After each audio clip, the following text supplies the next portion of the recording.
মূর্খদের আবার কিসের বিশ্ববিদ্যালয়? বিশ্ববিদ্যালয় যাতে না হয় সে লক্ষ্যে রবীন্দ্রনাথ বিরোধিতা করেছিল।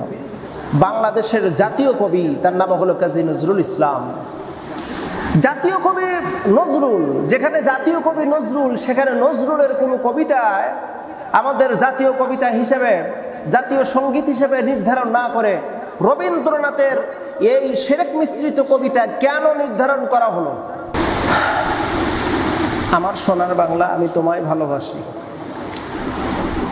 এই কবিতাটার রচয়িতা ভারত উপমহাদেশের একজন বিখ্যাত ব্যক্তি। তাকে নোবেল পুরস্কারও দেওয়া হয়েছিল। নোবেল বিজয়ী কবি যাকে বলা হয় রবীন্দ্রনাথ। এমন একটি জাতীয় সঙ্গীত বাংলাদেশের একটা বহুল প্রচলিত, যেটা প্রত্যেকটা শিক্ষা প্রতিষ্ঠানে, প্রত্যেকটা প্রশাসনিক আপনার অবকাঠামোতে এই জাতীয় সঙ্গীতটা বাজানো হয় বা জাতীয় সঙ্গীত গাওয়া হয়। আজকে আমরা এই জাতীয় সঙ্গীত নিয়ে কিছু কথা বলবো, যেটা সোশ্যাল মিডিয়াতে ব্যাপক আকারে এই জাতীয় সঙ্গীত নিয়ে ট্রল হচ্ছে এবং বাংলাদেশ থেকে এই জাতীয় সঙ্গীতটাকে বাতিল করার লক্ষ্যে সবার অনুপ্রেরণা, সবার উদ্যোগ। আজকে আমরা কথা বলবো কেন এই জাতীয় সঙ্গীতকে বয়কট করার আহ্বান আসছে, কেন জাতীয় সঙ্গীতের পরিবর্তে অন্য কোনো কবিতা, অন্য কোনো ছন্দ বা অন্য কোনো কিছু শিক্ষা প্রতিষ্ঠানে বাধ্যতামূলক করা হোক। এ বিষয়ে কিন্তু গোটা বাংলাদেশের আজ প্রত্যন্ত অঞ্চল পর্যন্ত আন্দোলন হচ্ছে।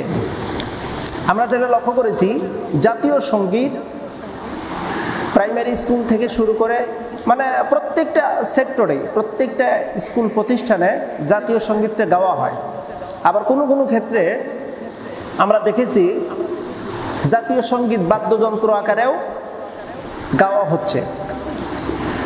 জাতীয় সঙ্গীত কেন বাতিল করা হবে এ বিষয় নিয়ে যদি প্রশ্ন উত্থাপন করা হয়, জাতীয় সঙ্গীতকে কেন বাতিল করতে হবে, কেন বয়কট করতে হবে, তাহলে এই প্রশ্নের জবাবে বেশি কথা বলার প্রয়োজন হবে না। সামান্য কয়েকটা কথা বললেই আমরা বুঝতে পারবো। তা হলো, জাতীয় সঙ্গীত বয়কট করার প্রথমত কারণ হলো জাতীয় সঙ্গীতের ভিতর শিরক মিশ্রিত অসংখ্য কথা উল্লেখ্য, অসংখ্য কথা শিরক।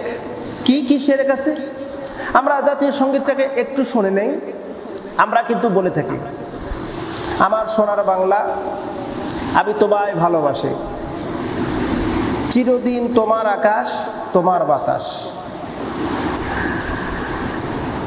এরকমভাবে জাতীয় সঙ্গীতটা গাওয়া হয়। আমার সোনার বাংলা, আমি তোমায় ভালোবাসি।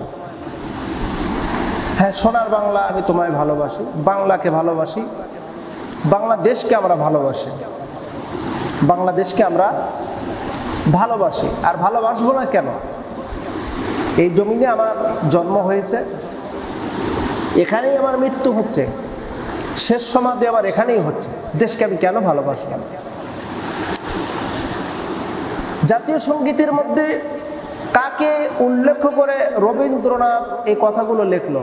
আদৌ কি বাংলাদেশের উদ্দেশ্যে এই কবিতাটা লেখা, নাকি আর অন্য কোনো উদ্দেশ্য? মা তোর আকাশ, মা তোমার বাতাস, মা তোমার আকাশ তোমার বাতাস, এই মাকে কাকে উদ্দেশ্য করে বলেছে? মাকে। রবীন্দ্রনাথ ঠাকুর এই মা শব্দটা কাকে উদ্দেশ্য করে বলেছে? এখানে মা বলতে তার ধর্মের যেই মা আছে, তাদের ধর্ম অনুসারে যা মা আছে, যেমন কালী, তাদের মা, কালীকে উদ্দেশ্য করে কথাটা বলেছে। মা তোমার আকাশ তোমার বাতাস। তাহলে আপনারা, আমরা সংখ্যায় গরিষ্ঠ মুসলমান, আপনারা বলুন তো, আদৌ কি এই তারা যে কালিমা বলতেছে, কালিমার আকাশ বাতাস নাকি আল্লাহর আকাশ বাতাস? আল্লাহ পাকে ব্যাপারে বলছেন, লিল্লাহি মা ফিস সামাওয়াতি ওয়া মা ফিল আরদ। আকাশ এবং জমিনের যা কিছু আছে সব আল্লাহর। আকাশ জমিন সব আল্লাহর, বাতাস আল্লাহর, আকাশ আল্লাহর। তাহলে আমরা কিন্তু একটা বিষয় পরিষ্কারভাবে বুঝতে পেরেছি যে এই কবিতার ভিতরে, এই জাতীয় সঙ্গীতের ভিতরে অসংখ্য অজস্র মিথ্যা এবং অজস্র অসংখ্য শিরকের দিয়ে ভরপুর। এটা বাংলাদেশের উদ্দেশ্যে জাতীয় সঙ্গীত লেখেনি, লিখেছে তার ধর্মের কে প্রাধান্য দিয়ে। আর সে রবীন্দ্রনাথ বাংলাদেশকে তো মোটেই ভালোবাসেনি। ঢাকা বিশ্ববিদ্যালয় যখন করার লক্ষ্যে স্যার সলিমুল্লাহ যখন উদ্যোগ নিলেন, ঠিক সেই মুহূর্তে রবীন্দ্রনাথ বিরোধিতা করল। আর মূর্খদের আবার কিসের বিশ্ববিদ্যালয়? বিশ্ববিদ্যালয় যাতে না হয় সে লক্ষ্যে রবীন্দ্রনাথ বিরোধিতা করেছিল। বাংলাদেশের জাতীয় কবি, তার নাম হলো কাজী নজরুল ইসলাম। জাতীয় কবি নজরুল, যেখানে জাতীয় কবি নজরুল, সেখানে নজরুলের কোনো কবিতায় আমাদের জাতীয় কবিতা হিসেবে, জাতীয় সঙ্গীত হিসেবে নির্ধারণ না করে রবীন্দ্রনাথের এই শিরক মিশ্রিত কবিতা কেন নির্ধারণ করা হলো? জাতি যদি জানতে চায় এর জবাব কেউ দিতে পারবে না।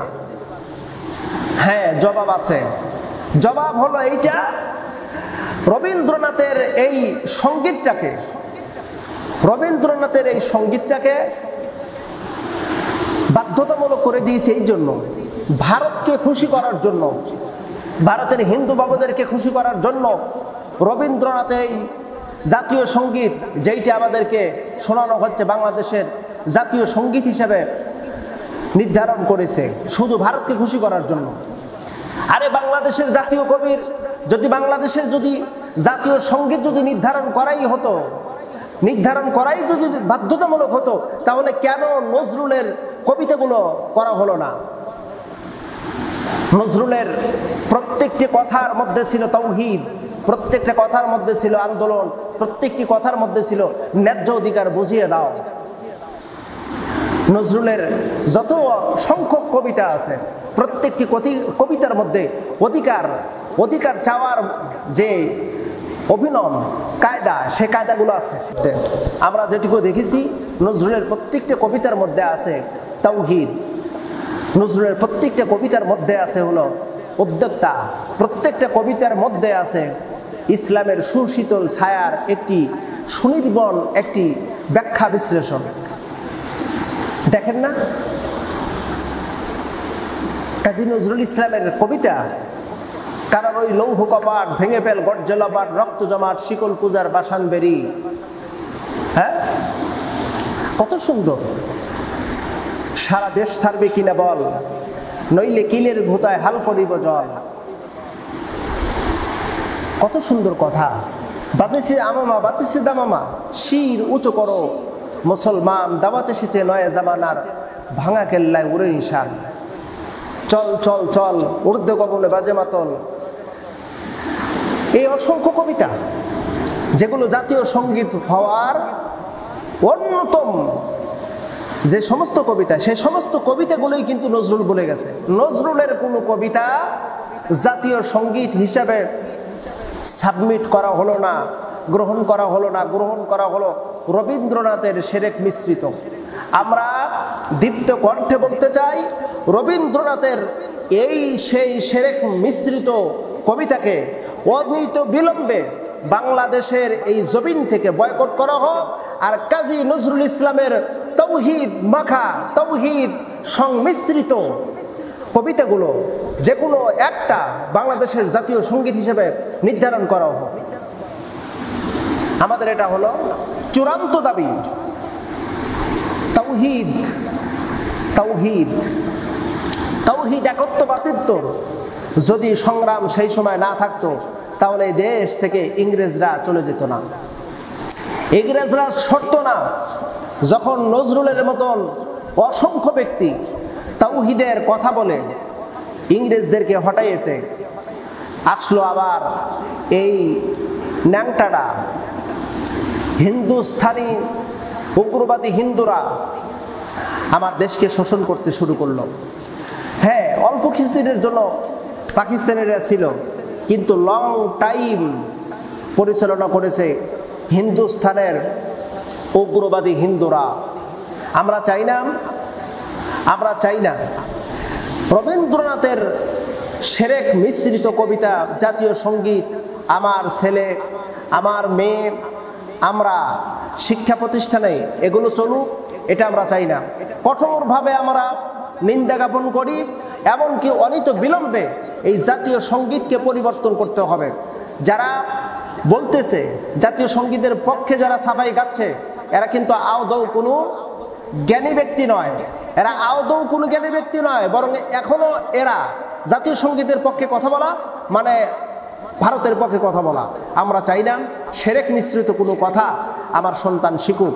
আমার সন্তান মুসলিম, আপনার সংখ্যায় গরিষ্ঠ মুসলিম, আমাদের জাতীয় সঙ্গীত হবে হয় সূরা ফাতিহাকে দেওয়া হোক, নতুবা কাজী নজরুল ইসলামের তাওহীদ মাখা বিপ্লবী গান, বিপ্লবী সঙ্গীত, বিপ্লবী কবিতাকে জাতীয় সঙ্গীত করা হোক।